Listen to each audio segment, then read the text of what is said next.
Hello and welcome back to my YouTube channel. आज के video lecture से हम एक नई प्लेलिस्ट शुरू करने जा रहे हैं जिसमें हम लोग नेचुरल लैंग्वेज प्रोसेसिंग के एडवांस कॉन्सेप्ट देखेंगे। ये मेरी पिछले वाले जो नेचुरल लैंग्वेज प्रोसेसिंग की प्लेलिस्ट है उससे थोड़ा बहुत जुड़ा रहेगा, और जो मॉडर्न डे टेक्निक्स यूज़ हो रही है और जो सारे इंटरव्यू में क्वेश्चंस पूछे जाते हैं उसके लिए लेक्चर्स बनाए जा रहे हैं। तो इसीलिए इसको नाम दिया गया है NLP पार्ट 2। इसमें हम लोग सबसे पहले देखेंगे रिकरेंट न्यूरल नेटवर्क, और फिर हम देखेंगे इस नेटवर्क का कैसे कनेक्शन होता है अपना अटेंशन नेटवर्क से। और इसमें हम लोग थोड़ा RNN के आर्किटेक्चर के बारे में भी जानेंगे, चैलेंजेस स्पेसिफिकली देखेंगे कि क्या होता है और अटेंशन क्यों यूज़ हो रहा है, और हम लोग देखेंगे कि अटेंशन कैसे अपने RNN या फिर RNN के मॉडर्न जो नेटवर्क आर्किटेक्चर्स हैं उसमें कैसे यूज़ हो रहा है, जैसे LSTM स्पेसिफिकली नहीं देखेंगे। और फिर हर वीडियो के लेक्चर में मैं कोशिश करूंगा कि कुछ इंटरव्यू क्वेश्चन डालूं। कुछ इंटरव्यू क्वेश्चन इसलिए डालूंगा क्योंकि कई बार थ्योरी पढ़ लेते हैं लेकिन इंटरव्यू में अचानक से सरप्राइजिंग क्वेश्चन आ जाता है, तो उसको क्रैक करने के लिए मैं कोशिश करूंगा कि अपने सारे कॉन्सेप्ट से रिलेटेड इंटरव्यू क्वेश्चन डाल दूँ। फिर उसके बाद हम लोग आगे जब मूव ऑन करेंगे तो हम देखेंगे ट्रांसफॉर्मर आर्किटेक्चर्स, और ट्रांसफॉर्मर आर्किटेक्चर्स में डिटेल में पढ़ेंगे इनकोडर डिकोडर नेटवर्क दोनों को अलग अलग, फाइन ट्यूनिंग क्या होती है, प्रॉम्प्टिंग क्या होती है, और फिर बहुत सारी मॉडर्न कॉन्सेप्ट्स जो कि मिस हो रही है और यूज़ हो रहा है इंडस्ट्री वाइज। फिर हम लोग मूव करेंगे RAG यानी रिट्रीवल ऑगमेंटेड जनरेशन पाइपलाइन पे, कैसे यूज़ होता है, क्या क्या बना सकते हैं, और उसके कुछ important concept, architecture framework, pipeline, ये सारी चीज़ें देखेंगे। तो ये सब जब हम लोग देख लेंगे तो फिर जितनी भी मॉडर्न टेक्नोलॉजीज यूज़ हो रही है या फिर रिक्वायरमेंट है जॉब में, उन सारी चीज़ों के लिए आप रेडी रहेंगे और फिर इंटरव्यू क्रैक कर पाएंगे। थोड़े वीडियोस लंबे हो सकते हैं क्योंकि ढेर सारे कॉन्सेप्ट एक बार में कवर करने होंगे, और बट काफ़ी अच्छा रहेगा। और मैं उम्मीद करता हूँ कि आप सब लोग को ये वीडियोस पसंद आएंगे, तो आप लोग सब्सक्राइब ज़रूर करिएगा और फिर अपने दोस्तों तक पहुँचाइएगा, क्योंकि मैंने अपने एक्सपीरियंस से जितनी सारी चीज़ें सीखी है वो सारी चीज़ें आपके लिए ला रहा हूँ। आज का लेक्चर शुरू करते हैं। तो सबसे पहले हम लोग जानते हैं लैंग्वेज मॉडलिंग क्या होता है। अगर आपने पिछली प्लेलिस्ट देखी होगी तो इसके बारे में आपको पता होगा, लेकिन अगर आपको नहीं पता है और डिटेल में आप लोग पढ़ना चाहते हैं तो लैंग्वेज मॉडलिंग जाके पढ़ लीजिएगा मेरी NLP की प्लेलिस्ट में। बेसिकली लैंग्वेज मॉडलिंग का टास्क होता है to predict the next word given set of words. मतलब हमारे पहले से कुछ वर्ड्स दिए हुए हैं तो अगला वर्ड क्या आएगा, उस प्रॉब्लम को हम क्या क्या कहते हैं, लैंग्वेज मॉडलिंग। अब इश्यूज क्या होते हैं इसमें? इशू ये होता है कि सारे वर्ड को इंडिपेंडेंटली ट्रीट किया जाता है। Every word is treated independently. जैसे पीपल वॉच, सही पढ़ाई। स्टूडेंट वॉच, यहाँ पे क्या होना चाहिए, सही पढ़ाई, अगर हम लोग इस वाले कॉन्टेक्स्ट में देख रहे हैं। लेकिन क्योंकि पीपल की जगह स्टूडेंट हो गया है तो यहाँ पे कुछ और हो जाएगा, may be student watch coaching lectures, something like that. तो इसलिए इसमें दिक्कत आती है। इस दिक्कत को हम लोग क्या बोलते हैं formally, non transferable even though the context is same. मतलब सही पढ़ाई जो वर्ड है it is not transferable here because of the change in this word even though the context remains same. तो ये लैंग्वेज मॉडलिंग की प्रॉब्लम थी। अगर किसी को समझ में नहीं आ रहा है डिटेल में, आप जाके NLP के वीडियोस देख लीजिएगा, उसमें आपको समझ में आ जाएगा। तो हम लोग मूव करते हैं न्यूरल लैंग्वेज मॉडल की तरफ। तो ये प्रॉब्लम आई तो हमने कहा कि हमारा जो न्यूरल लैंग्वेज मॉडल है वो हमें सॉल्व कर देगा। क्यों? कि because neural language model helps in generalization. Okay, generalization of what? Generalization of representation of the word given the context. ठीक है, अभी ये काम कैसे करता है? जैसे हमारे पास ढेर सारे वर्ड्स हैं, W1 W2 W3 के वर्ड्स हैं। ठीक है, सबकी एम्बेडिंग बना ली हमने, E1 E2 E3 के। एम्बेडिंग कैसे बनाएंगे? एम्बेडिंग की बनाने के बहुत सारे तरीके हैं, उसके भी वीडियो पड़ा हुआ है, देख लीजिएगा। अब इन सारे वर्ड्स को एक साथ एक एम्बेडिंग से रिप्रेजेंट करते हैं और उसको हम क्या कहते हैं, फ्रेज रिप्रेजेंटेशन। मतलब जैसे ये हमारा X है, this is a phrase representation. तो हमारे पास ढेर सारे जो एम्बेडिंग को एक वेक्टर में डाल दिया गया, तो हमने कहा कि दिस इज द फ्रेज। मतलब जो पूरा फ्रेज बना हुआ था सारे वर्ड से मिलके, उसका रिप्रेजेंटेशन हम कर रहे हैं। न्यूरल लैंग्वेज मॉडल हमें ऐसे बना के देता है। अब ये हमारा जो फ्रेज रिप्रेजेंटेशन आ गया उसको हम लोग न्यूरल नेटवर्क में डालते हैं और फिर इसको हम एक प्रोबेबिलिटी डिस्ट्रीब्यूशन जनरेट करते हैं। प्रोबेबिलिटी क्या बताता है कि हर वर्ड की आने की प्रोबेबिलिटी क्या है। Given all the previous word, what is the probability of occurrence of the next word. तो जिसकी प्रोबेबिलिटी मैक्सिमम होगी हम कहते हैं कि ठीक है, ये चूज कर लेते हैं। In general maximum probability use मैं कह रहा हूँ, लेकिन बहुत सारे तरीके होते हैं जो आगे पढ़ेंगे। जैसे यहाँ पे मैक्सिमम प्रोबेबिलिटी सही पढ़ाई की दिख रही है, दूसरा कार्टून्स की दिख रही है, तो सही पढ़ाई is the right next word. और ये जो प्रोबेबिलिटी डिस्ट्रीब्यूशन है पूरे वोकैब के ऊपर आया है, ठीक है। मतलब लेट्स से हमारे पास 500,000 वर्ड है, तो हमारे पास 500,000 प्रोबेबिलिटीज आएंगी जिसका सम टोटल 1 होगा। उसमें जो मैक्सिमम प्रोबेबिलिटी होगी हम वो चूज कर लेते हैं। अब ये काम कैसे करता है, तो हमारा जो x है it is some function of the product of w and x। तो w एंड x हमें एक ऐसे वेक्टर मिल जाएगा, एक ऐसा वेक्टर मिलता है जहां पर हम मैक्सिमम प्रोबेबिलिटी लेते हैं। This is the probability distribution and then we take that. अब W क्या है, W is a trained matrix. तो हम ये कह रहे हैं कि इन्फरेंस टाइम, तो हमारे पास x आया, कहीं x जाएगा हमारे न्यूरल नेटवर्क में। न्यूरल नेटवर्क मतलब हमारे वेट्स के साथ कुछ ऑपरेशन होगा और फिर हमें लॉजिक्स मिलते हैं और फिर इस पे हम कोई फंक्शन लगा देते हैं। इस फंक्शन को लगाते हैं तो हमें प्रोबेबिलिटी डिस्ट्रीब्यूशन इज दिस, और फिर इसको एक बार हमें मिल जाता है तो फिर हम क्या करते हैं, अपना वर्ड फाइंड कर लेते हैं। आइए आगे चलते हैं। तो अभी ट्रेनिंग कैसे हो रही है, मतलब ये तो हमने कहा कि इन्फरेंस कैसे हो, तो हम कहते हैं ट्रेनिंग कैसे हो रही है। अगर आपको ट्रेनिंग नहीं पता है कैसे हो रही है, तो word two vec lecture 3 part में स्प्लिट करके समझाया गया है पिछली एनएलपी की प्लेलिस्ट में, उसको जरूर देखिएगा, बहुत डिटेल में है। उसको जब आप समझ में आ जाएंगे, आपको समझ में आ जाएगा न्यूरल लैंग्वेज मॉडलिंग होती क्या है, ठीक है। इसमें वो चीज स्किप की जा रही है। अब देखते हैं दे फ्रेज रिप्रेजेंटेशन कैसे हो रहा है, ठीक है। मतलब फ्रेज रिप्रेजेंटेशन कैसे किया जा रहा है, हम कह रहे हैं कि ढेर सारे वर्ड्स हैं तो उनको एक सिंगल रिप्रेजेंटेशन से कैसे रिप्लेस किया जाए, उसके कई तरीके हैं। तो सबसे पहले simple function, let's say we are applying some kind of function. तो हमने एवरेज ले लिया, मतलब ये सारी जो एम्बेडिंग्स आई थी E1 E2 E3 इन सबको एक साथ डाल के हमने क्या किया, एवरेज ले लिया। ओके, दूसरा क्या है, हम कॉन्कैटिनेट कर सकते हैं, मतलब सबको हॉरिजॉन्टली कॉन्कैटिनेट कर दिया। प्लस मतलब कि वैल्यूज नहीं ऐड हो रही है, this becomes a bigger one dimensional या जो भी इसका डायमेंशन होगा बिगर वेक्टर, ठीक है। तो ये डायरेक्ट कॉन्कैटिनेशन हुआ। और या फिर हम कोई नेटवर्क आर्किटेक्चर यूज कर सकते हैं, उसमें कन्वोल्यूशनल न्यूरल नेटवर्क हुआ, आरएनएन हुआ और ट्रांसफॉर्मर्स हुआ। तो हम लोग आरएनएन देखेंगे और फिर ट्रांसफॉर्मर पे कैसे पहुंच रहे हैं ये हम देखेंगे। तो शुरू करते हैं, पहले कॉन्कैटिनेशन के बारे में देख लेते हैं। तो हमारा E1 E2 E3 EH ऐसे ढेर सारा कॉन्कैटिनेटेड है। ये हमारा W मैट्रिक्स था, इससे पास हुआ, हमने एक हिडन कॉन्टेक्स्ट मिल गया। हिडन कॉन्टेक्स्ट मिलने के बाद एक दूसरी मैट्रिक्स से ये पास होगा जो कि हमें प्रोबेबिलिटी डिस्ट्रीब्यूशन देगा। ये प्रोबेबिलिटी डिस्ट्रीब्यूशन हम इससे मल्टीप्लाई करके क्यों करना चाह रहे हैं, क्योंकि हिडन जो वेक्टर होता है, हिडन वेक्टर की length h length is less then vocab length, तो हमें वोकैब लेंथ में वापस जाना पड़ता है। तो हम u से मल्टीप्लाई करके यहाँ पे वोकैब लेंथ पे जाते हैं, इसको सॉफ्टमैक्स फंक्शन के थ्रू पास करते हैं और फिर हमें प्रोबेबिलिटी डिस्ट्रीब्यूशन मिल जाता है।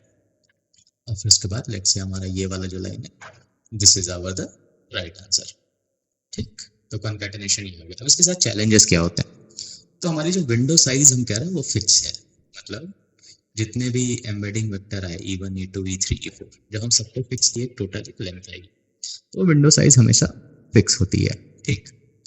अगर हम कह रहे हैं कि हमें विंडो साइज बढ़ानी है, हमें लेट्स से हम 5 नहीं हम 10 एम्बेडिंग एक बार में कॉन्कैट करेंगे, तो हम कितनी बढ़ाएंगे, मतलब how much is the limit.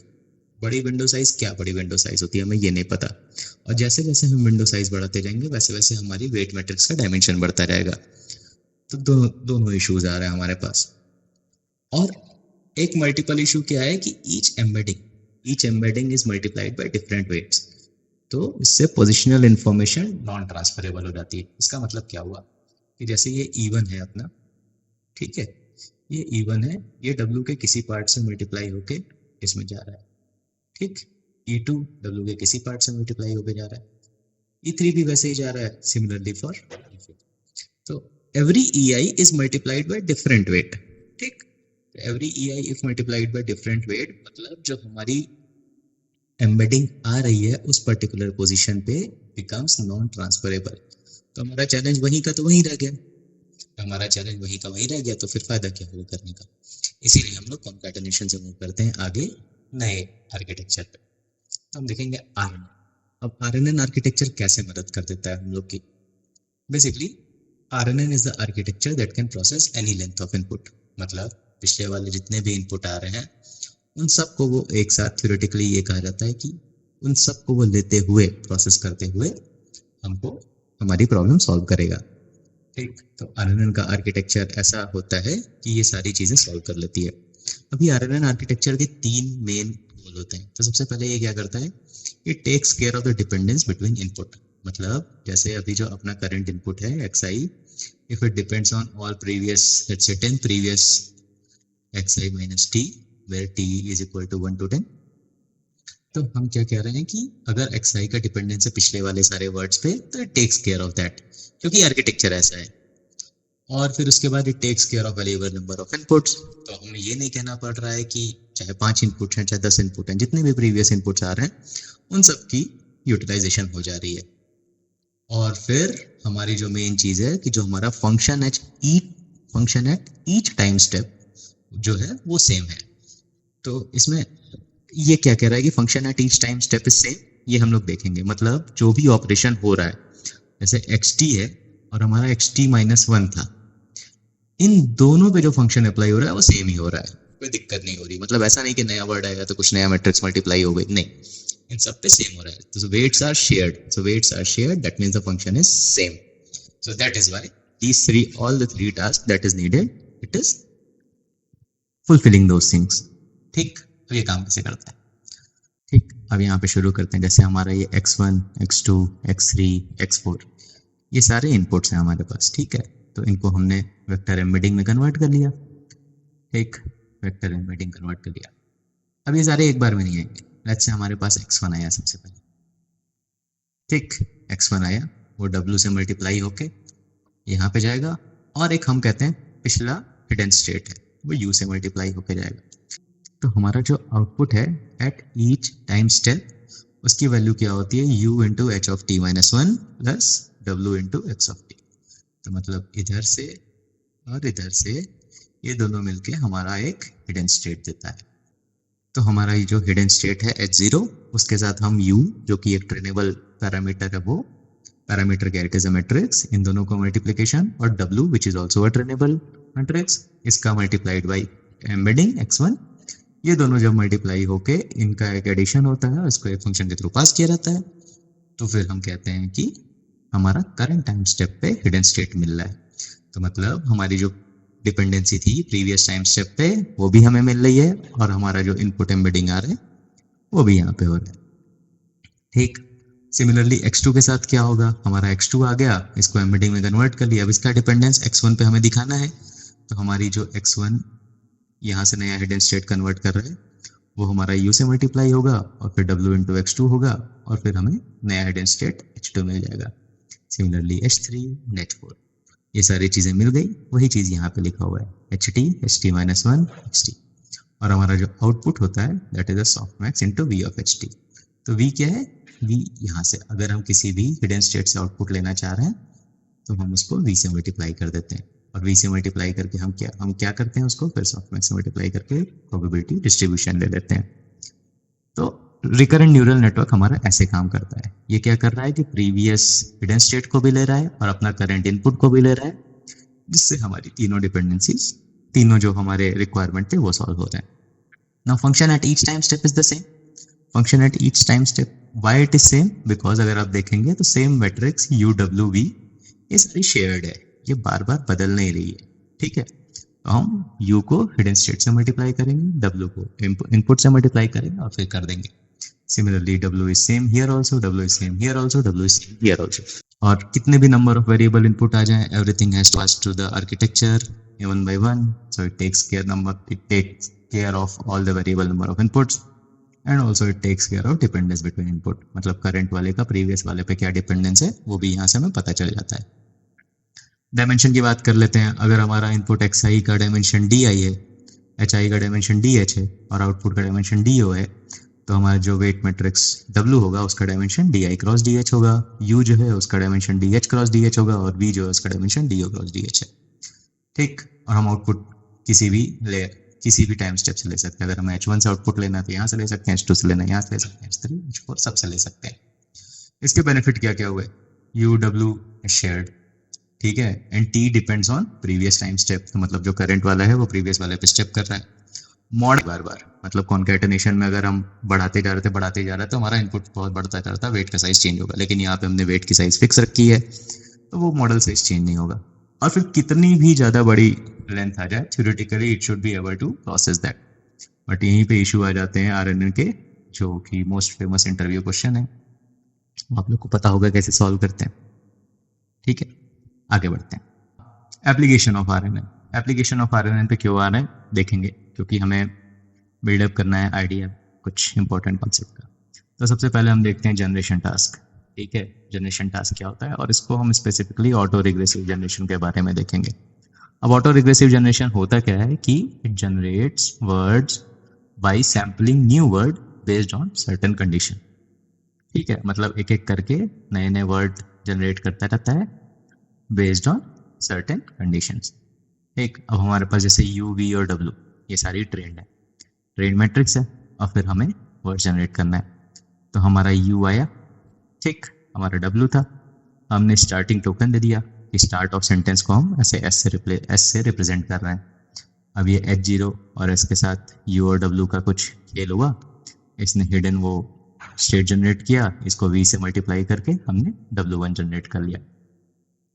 अभी ये सारी चीजें पहले से ट्रेंड है, तो बस एक मल्टीप्लिकेशन हो रहा है, कुछ फंक्शन से पास करके हमें W1 मिल गया। अब नेक्स्ट वर्ड जनरेट करने के लिए हम क्या कर रहे हैं, हम इस W1 को यहाँ पे इनपुट देंगे जो कि W से मल्टीप्लाई होगा, और फिर यहाँ वाला जो हिडन स्टेट है वो इधर U से पास होएगा, और फिर सिमिलर ऑपरेशन V के थ्रू मल्टीप्लाई होकर W सेम ऐसे बढ़ेंगे। जब W के जाएगा तो इट डिपेंड्स ऑन WK-1। अब हम क्या कह रहे हैं, WK is the last word of generation. Last word of generation हम कैसे डिसाइड करेंगे, मतलब लेंथ आउटपुट की कितनी होनी चाहिए, या तो हमें एंड ऑफ सेंटेंस का टोकन मिल जाए, या फिर हमें कुछ लेट्स से हम कह रहे हैं कि 50 वर्ड का ही होना चाहिए तो वो हमें रीच हो जाए। तो जैसा जैसा मॉडल का आर्किटेक्चर हो गया, जैसी अपनी रिक्वायरमेंट होगी, इन दोनों में से जो भी पहले फुलफिल हो गया उस हिसाब से हम जनरेशन रोक देते हैं। तो ये था हमारा एप्लीकेशन ऑफ आरएनएन तो जनरेशन टास्क। ओके, आगे बढ़ते हैं। हो क्या रहा है, तो अब सारे पैरामीटर फिक्स हैं, मतलब यू, वी और डब्ल्यू ये सब ट्रेन होकर रखे हुए, तो ये सब हमारे पास फिक्स्ड हैं। तो इसमें क्या हुआ कि हमारे पास हर बार जो सेंटेंस आएंगे ऑलमोस्ट सिमिलर आ सकते हैं, मतलब रैंडमनेस बहुत कम रहेगा, तो क्रिएटिविटी बहुत कम है। तो हम क्या कर सकते हैं, मतलब इसको हम फिक्स कैसे करें, तो हम जो H0 है बार बार उसको चेंज कर सकते हैं, लेकिन सारे पैरामीटर्स बाकी सब तो स्टिल दे आर सेम। ठीक है, तो they are still the same, तो इससे कितना ही फर्क पड़ेगा, कोई मतलब नहीं होगा। तो हम क्या करते हैं, play with the sampling process, मतलब जो हमारा वर्ड आ रहा था लास्ट में प्रोबेबिलिटी डिस्ट्रीब्यूशन लेके हम लोग एक वर्ड सेलेक्ट कर रहे थे, instead of that do some random sampling instead of the maximum probability. तो इससे हमारी क्या होती है, जो हमारे जो सेंटेंसेस आएंगे थोड़े क्रिएटिव आ जाएंगे। Other applications of RNN, sequence cost classification, मतलब हमारा टेक्स्ट आया उसको क्लासिफाई कर दिए, sequence labelling, sequence to sequence generation जैसे मशीन ट्रांसलेशन होता है, ये सारी चीजें देखते हैं अभी एक एक करके। अब जैसे नेम्ड एंटिटी रिग्रेशन या फिर पार्ट ऑफ स्पीच टैगिंग है, तो ये कौन सा एप्लीकेशन हुआ, ये सीक्वेंस लेबलिंग का हुआ। तो ये सीक्वेंस लेबलिंग मतलब क्या होगा, इनपुट जा रहा है और हम टैग जनरेट कर दे रहे हैं, इनपुट जा रहा है टैग जनरेट कर दे रहे हैं।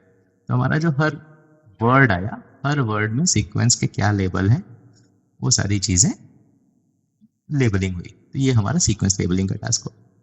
अब sequence classification, one of the famous task is sentiment analysis. तो इसमें क्या करते हैं कि जैसे हमारा ये सारे हिडन लेयर के वो मिल गए हैं, अपने हिडन स्टेट्स मिल गए हैं, ये सारे ये हमारे इनपुट्स थे, यहाँ से एम्बेडिंग्स हैं, और फिर ये अगर आर्किटेक्चर देखा जाए तो ऐसे डिपेंड। लेकिन हमने क्या किया कि हमें सारे हिडन स्टेट मिल गए हैं, तो हम कैसे करेंगे सीक्वेंस क्लासिफिकेशन, क्योंकि पूरे सीक्वेंस को एक उससे रिप्रेजेंट करना होगा ना जिसको हम क्लासीफाई कर सकें।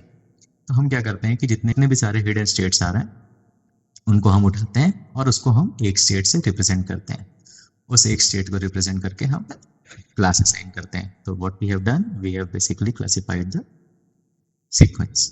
कैसे, सारे जो इंटरनल हिडन स्टेट्स हैं उसको एक सिंगल हिडन स्टेट से रिप्रेजेंट किया और फिर उसको लेबल असाइन कर दिया। अब ये होता कैसे, तो ये आप लोग खुद जानिए। तो बेसिकली इसका एक हिंट है CNN आर्किटेक्चर। अगर आप लोग को CNN आर्किटेक्चर के बारे में पता है तो आप लोग तुरंत जान जाएंगे कि हाँ हो क्या रहा है। बेसिकली कुछ ना कुछ करके हमें एक सिंगल रिप्रेजेंटेशन फाइंड करना है, चाहे एवरेज लीजिए चाहे जो करे। ठीक, हिंट ऑलमोस्ट आंसर दे ही दिया। एनीवेज, फिर उसके बाद तीसरा टास्क होता है सीक्वेंस टू सीक्वेंस। तो इसमें क्या हुआ, टेक्स्ट समराइजेशन। जैसे हमारे पास बहुत बड़ा पैराग्राफ है, उसको समराइज करके दो, that is the sequence to sequence generation. Translation, any text from Hindi to English, तो that is also sequence to sequence generation. ये कैसे करते हैं, इसको करने के लिए हमारे पास स्पेसिफिकली बहुत अच्छा आर्किटेक्चर होता है जिसको हम कहते हैं एनकोडर और डिकोडर आर्किटेक्चर। ठीक है, it encodes and then decodes. There is some context from the encoder, and then we use the context, and then we have decoder, which is giving us the output. This context, what we are trying to represent over here, is a single representation of all the previous hidden state, which can also be used for sentiment analysis. I mean sequence classification kind of task. एक तो हमारे पास input आया, encoder से पास हुआ, कुछ context generate हुई, फिर decoder से पास हुआ, फिर हमारे पास नया सीक्वेंस जनरेट होके आ गया। तो देखते हैं। ठीक है, तो ये फॉर्मली हम लोग ऐसे डिफाइन करते हैं लैंग्वेज मॉडलिंग की प्रॉब्लम इस वाले केस में।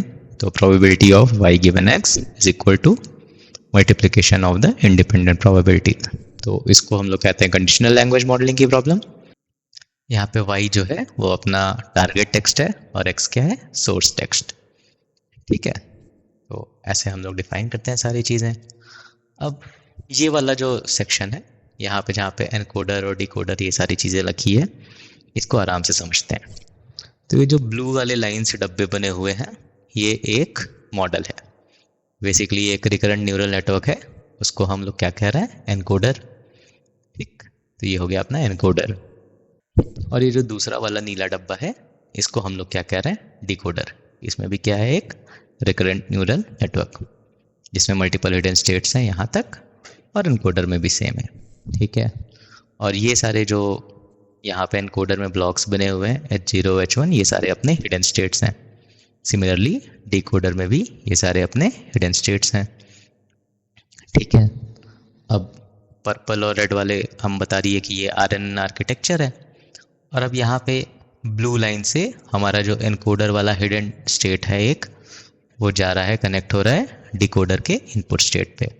मतलब डिकोडर का जो xt होगा, x1 होगा, उसके लिए जो हिडन स्टेट मतलब प्रीवियस वाला H0 है, उसको हम लोग क्या कर रहे हैं, यहाँ पे एनकोडर से आता हुआ इनपुट।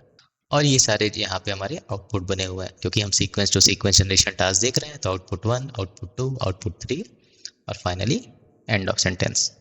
तो हम लोग बात करते हैं इन्फरेंसिंग टाइम की। मतलब मॉडल ट्रेन हो चुका है, सारे वेट्स हम लोग के पड़े हुए हैं। इनकोडर के वेट्स W, U और V, और डिकोडर के वेट सेम चीज़ रहेंगे, WD, UD और VD। ठीक है, अब यहाँ पे देखते हैं क्या हो रहा है। तो हमारा एनकोडर मॉडल ट्रेन हो चुका है, इनपुट आया। तो एनकोडर मॉडल में हमारी क्या चीज़ एम रहता है कि हम एक हिडन स्टेट ऐसा फाइंड करें, एक ऐसा हिडन स्टेट फाइंड करें जो पूरे हमारे सीक्वेंस को रिप्रेजेंट कर रहा हो। मतलब in encoder aim is to arrive at hidden context. ठीक, एक सिंगल हिडन स्टेट ऐसा फाइंड करें जिसको हम कहेंगे कॉन्टेक्स्ट। और डिकोडर में क्या होता है, यही अपना जो हिडन स्टेट है ये फीड होता है। तो इन्फरेंसिंग में तो आसान है, इनपुट आया और फिर हमें रिक्वायर्ड आउटपुट मिल गया। लेकिन ट्रेनिंग टाइम में क्या करते हैं हम लोग, डिकोडर में अपना जो ग्राउंड ट्रूथ होता है उसको फीड करते हैं। मतलब स्टार्टिंग ऑफ टोकन जैसे हमने यहाँ पे डाला है, तो अगले वाले में जो इनपुट जाएगा जो हमारा ग्राउंड ट्रूथ होगा, rather than what is being generated, क्योंकि ट्रेनिंग में हमें सही चीज़ डालनी होती है। इसको हम लोग क्या कहते हैं, टीचर फोर्सिंग। तो टीचर फोर्सिंग कई बार इंटरव्यू में पूछा जाता है कि क्या होती है टीचर फोर्सिंग। तो टीचर फोर्सिंग क्या होता है, it is a technique used during the training time of encoder decoder model where we feed the input in the subsequent hidden state of the decoder as the ground truth. मतलब जो input जा रहा है ground truth के अगले hidden state में, वो हमारा ग्राउंड ट्रूथ होगा। ठीक है, और ये जो ब्लैक वाली लाइन है वो इसलिए यूज हो रही है कि अभी हम हिडन कॉन्टेक्स्ट सिर्फ इनपुट के एक स्टेट में दे रहे हैं डिकोडर के। तो हमें अगर सारे डिकोडर के हिडन स्टेट में देना होगा तो ब्लैक लाइन रिप्रेजेंट करेगी, हम डायरेक्ट सारे कनेक्शन बना सकते हैं। So context is available throughout each step. Okay, तो इन्फरेंसिंग टाइम में क्या हो रहा है, इन्फरेंसिंग टाइम में हम कॉन्टेक्स्ट अवेलेबल करा रहे हैं। कौन सा, क्योंकि ये सब कुछ ट्रेन होकर रखा हुआ है, तो हम कॉन्टेक्स्ट अवेलेबल करा रहे हैं डिकोडर के लिए, चाहे हम पहले वाले हिडन स्टेट के लिए अलाउ करें या फिर हम सारे हिडन स्टेट के लिए अलाउ करें। ठीक है, और टीचर फोर्सिंग कौन सी टेक्निक है? टीचर फोर्सिंग टेक्निक यूज होती है ट्रेनिंग टाइम में, जहां पे हम ग्राउंड ट्रुथ फीड करते हैं डिकोडर के सबसीक्वेंट हिडन स्टेट के लिए। ठीक है, तो ट्रेनिंग टाइम में एनकोडर का एम है to find the hidden context and we use teacher forcing, and inferencing time we can use the context for the all the subsequent block of the decoder. अब आगे देखते हैं कि multi layer RNN क्या होता है। तो हमारा जो पिछले बार हमने एक वो देखा था, अभी पिछले वाले पेज पे जो आर्किटेक्चर देखा था वो ये एक है, ठीक है, और ये अपना डिकोडर वाला है। तो हम क्या करते हैं, मल्टीपल लेयर वर्टिकली स्टैक कर देते हैं। ये हमारा हो गया मल्टी लेयर आरएनएन। ठीक है, तो अब देखते हैं कि इश्यूज क्या है। What is the bottleneck of the encoder decoder network? So what the hidden context that we are talking about in the encoder model, कि वो एक हिडन स्टेट है जिसका हमारा फिक्स डायमेंशन है। अगर हम उसे एचडी कह रहे हैं तो फिर उसका डायमेंशन फिक्स है। सिर्फ एक हिडन स्टेट सारी प्रीवियस इंफॉर्मेशन को रिप्रेजेंट कर रहा है।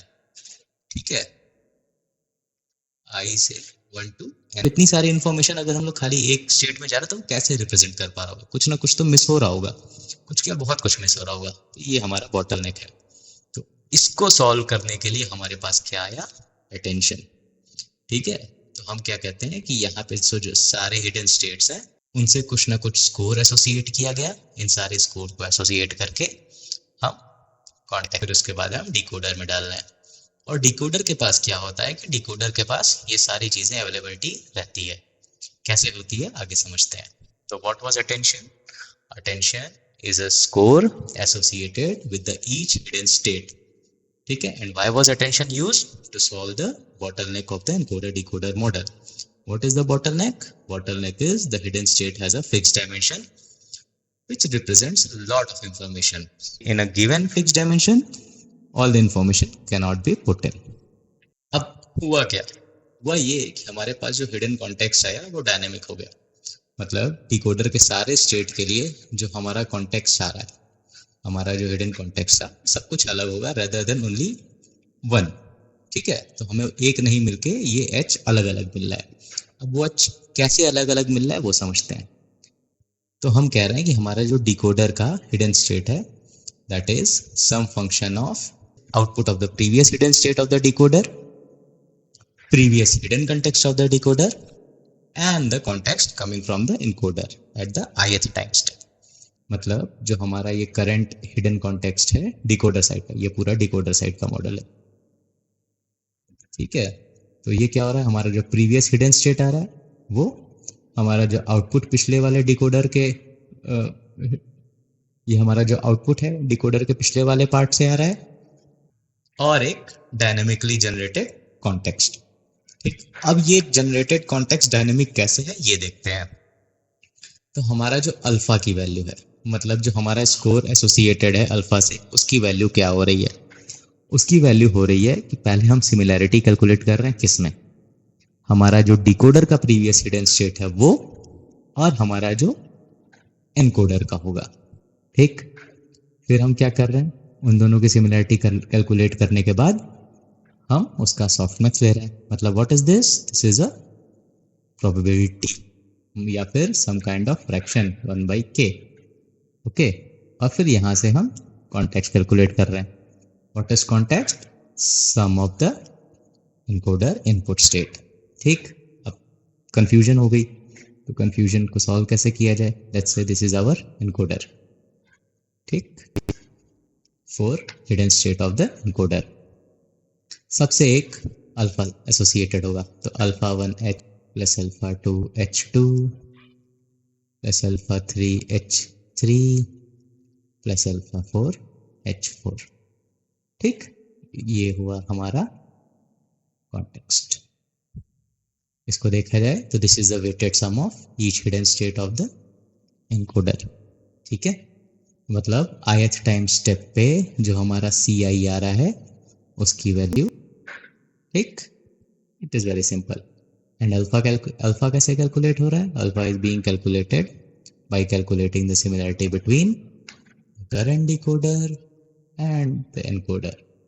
और सिमिलैरिटी मोस्टली क्या होती है? Dot products. ठीक है, तो हमने कह दिया कि डॉट प्रोडक्ट। तो अब एक हमारा एच डी है, एच डी डॉट H1E, ये हमारा एक अल्फा आएगा, ठीक है, अल्फा 1 आ गया। सिमिलरली अल्फा 2 आएगा, अल्फा 3 आएगा, अल्फा 4 आएगा, और इस पे भी हम लोग क्या कर रहे हैं, सॉफ्टमैक्स लगा रहे हैं, तब अल्फा आ रहा है।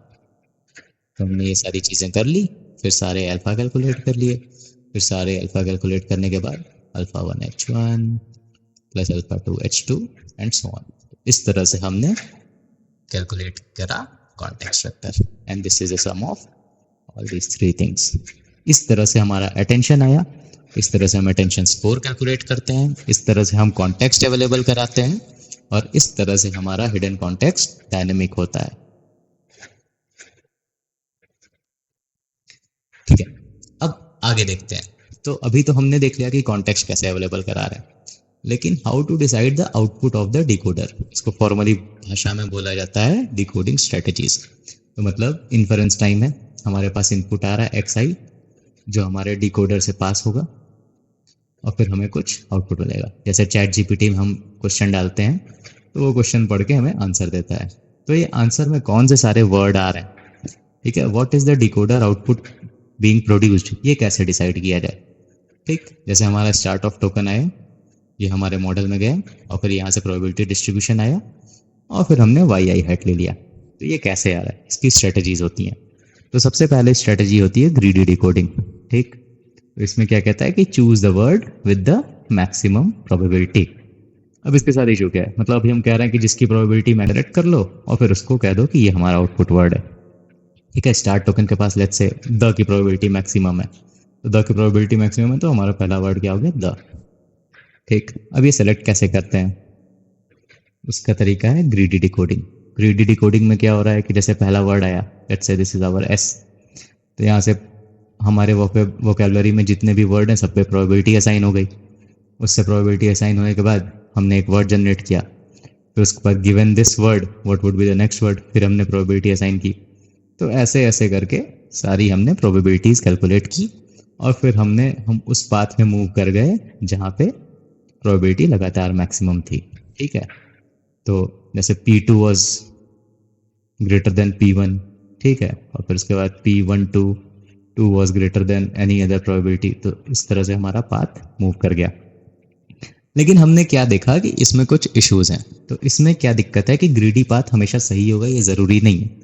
मतलब भले इस की probability P2 was greater than P1, but this was not the path of the maximum probability. ये वाला जो पाथ है हमारा, ये जो हमारा था, ये ग्लोबल ऑप्टिमल पाथ है। ठीक है, तो maximum probability at each step instead of the total path probability. तो हम कह सकते हैं कि total path probability was greater than our greedy path, लेकिन हमारा सॉल्यूशन ग्रीडी पाथ दे रहा था, तो हमारा आंसर क्या हो गया, गलत। तो ये इशू था हमारा ग्रीडी डिकोडिंग में। तो अब ग्लोबली ऑप्टिमल पाथ कैसे फाइंड किया जाए, how do we find this.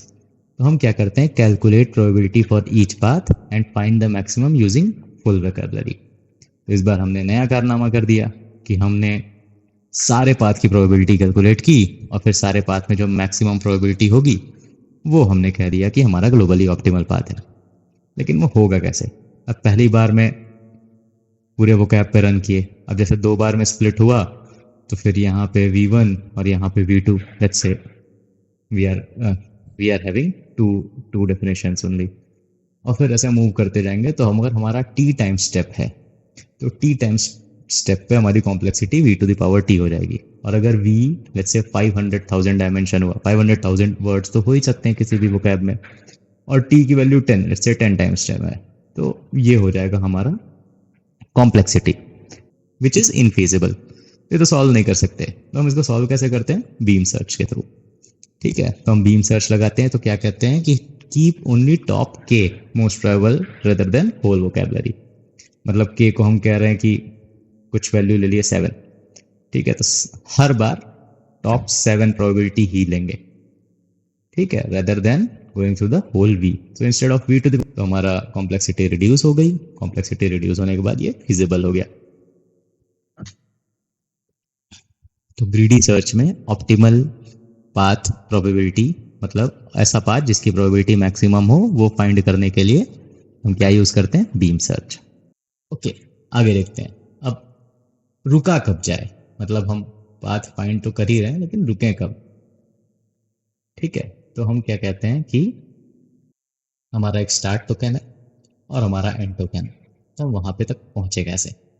तो होता इसमें ये है कि every path is a hypothesis in a beam search, मतलब जितने भी पाथ हम लोग एक्सप्लोर कर रहे हैं, each path we say it is a hypothesis, we have to explore multiple hypothesis. तो स्टॉपिंग क्राइटेरिया क्या होता है, तो कंप्लीट एन हाइपोथेसिस, मतलब हम पहले से कहेंगे कि हमें 15-15 पाथ तो एक्सप्लोर करने ही करने हैं। ठीक है, अगर 15 पाथ एक्सप्लोर कर देंगे तो वो ठीक है, नहीं तो फिर हम अपना किसी टाइम स्टेप टी पे पहुंच जाएंगे, कहेंगे कि ओके हमें सिर्फ 1000 वर्ड्स मैक्सिमम हमें ये चाहिए था, तो मैक्सिमम 1000 वर्ड की अगर हमें सेंटेंस जनरेट करनी है तो हम यहाँ पहुंचे, तो वहां पे भी रुक सकते हैं। ठीक है, अब choice of the best hypothesis कैसे किया जाए, तो बेसिकली हम लोग क्या करते हैं, प्रोबेबिलिटी की जगह लॉग प्रोबेबिलिटी ले लेते हैं। तो लॉग प्रोबेबिलिटी का समेशन करके होना चाहिए, लेकिन अगर क्या होगा कि जितना बड़ा सेंटेंस होगा उतना ज़्यादा स्कोर कम होता जाएगा, तो उतना स्कोर कम होता जाएगा तो मतलब उस पाथ की प्रोबेबिलिटी क्या होगी, गिरती जाएगी।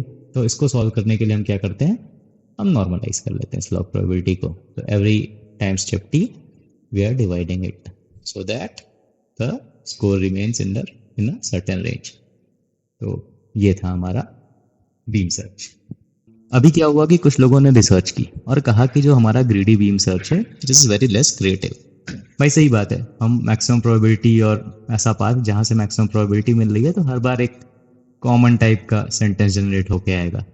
जैसे कई बार चैट जीपीटी में आप देखेंगे तो शुरुआत होगी that is a very intuitive question you have asked, तो ये सब very common path, very common responses being generated every time, it is not creative. ठीक है, तो how to we make creative ना, तो उसको क्या करने के लिए हमारे पास है अदर डिकोडिंग स्ट्रेटजीज। उस स्ट्रेटजीज में क्या होता है, रैंडमनेस इंक्लूड कर देते हैं। तो instead of directly taking the probabilities from the maximum path या फिर जो भी नेक्स्ट वर्ड हमारा जो आ रहा है उसकी जगह हम क्या करते हैं, कुछ ना कुछ सैम्पलिंग स्ट्रेटजी इंक्लूड कर देते हैं। तो देखते हैं वो कैसे होता है। ठीक है, तो सबसे पहले जानते हैं कि रैंडमनेस क्यों इंक्लूड किया गया। तो बीम सर्च और ग्रिडी सर्च इज डिटर्मिनिस्टिक।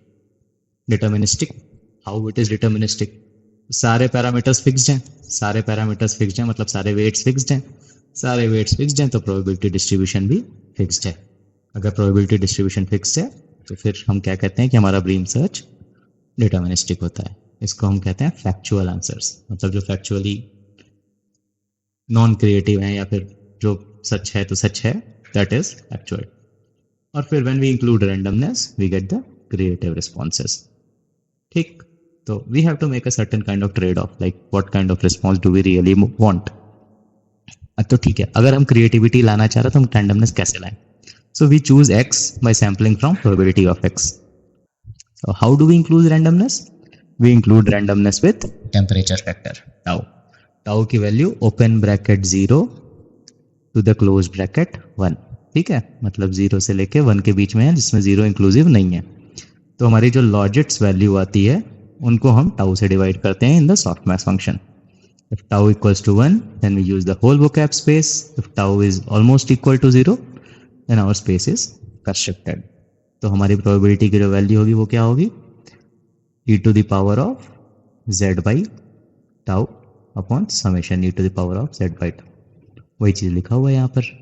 ठीक है, तो इससे हो क्या रहा है कि हमारी z की वैल्यू चेंज हो जा रही है, लॉजिट्स की वैल्यू हर बार बदल जा रही है, तो जिससे हमारा क्या हो रहा है कि रैंडमनेस आ रही है। रैंडमनेस आने से रिस्पॉन्स चेंज हो जा रहा है, मतलब जैसे अगर t की वैल्यू थोड़ी छोटी है which is less, then the probability will suddenly shoot up. ठीक, तो जो लेस प्रोबेबल वर्ड्स हैं वो हट जाएंगे। ओके, तो अभी इसमें क्या चीज होता है, टॉप के सैम्पलिंग एक टेक्निक होती है। जो रैंडमनेस इंक्लूड कर रहे हैं उसमें हम क्या कर रहे हैं, टॉप के सैम्पलिंग। तो हम क्या कह रहे हैं कि इसमें चूज टॉप के tokens and apply random sampling. वो क्या रहा है, डिसाइड द वैल्यू ऑफ के, लेट्स से के इक्वल्स टू 10। तो calculate probability of each word in vocabulary, sort by probability and keep only के वर्ड्स। मतलब हर बार प्रोबेबिलिटी कैलकुलेट हो रही है टाउ, फिर हम क्या कह रहे हैं कि हम उसको सॉर्ट कर दे रहे हैं सारे वर्ड्स को, और पहले जो टॉप 10 होंगे वो सेलेक्ट होगा। फिर अगले स्टेप में भी 10, अगले स्टेप में भी 10, अगले स्टेप में भी 10, अगले स्टेप में भी 10, ठीक। और फिर उसके बाद वी ऑल्सो री नॉर्मलाइज द प्रोबेबिलिटी स्कोर, क्योंकि अगर हम सिर्फ टॉप के वर्ड्स ले रहे हैं तो this probability will not be equal to something equal to 1, तो which is not the case, which should not be the case. तो हम क्या करते हैं, उसको हम री नॉर्मलाइज कर लेते हैं और फिर इसमें रैंडम सैम्पलिंग कर लेते हैं। अभी टॉप के सैम्पलिंग में क्या होता है कि हर बार जो प्रोबेबिलिटी मास होगा वो सेम नहीं रहेगा, मतलब कई बार टॉप के में चूज वेरी लेस टोकन्स इन सम केसेस, मतलब जो हमारा प्रोबेबिलिटी मास होगा वो काफी छोटा हो जाएगा, rather than so all the probability of summing up to 0.5 may decrease to 0.3।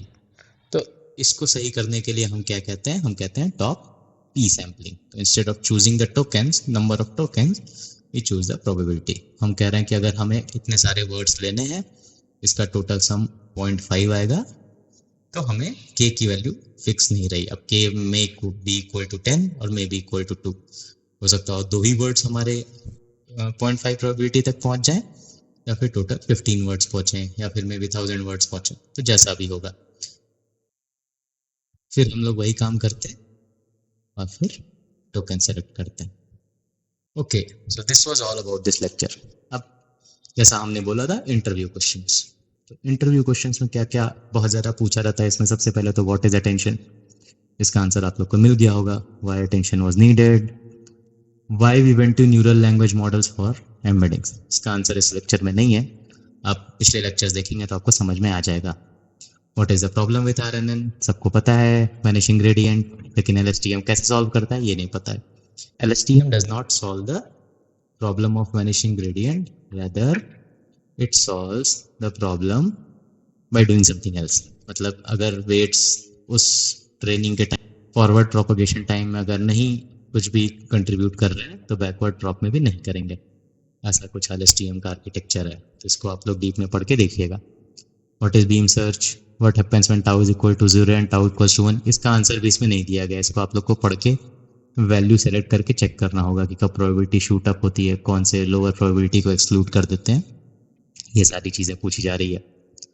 Y we need randomness in decoding strategy, basically why do we need tau, ये पता है। So what is the difference between top K, top P sampling, these all things.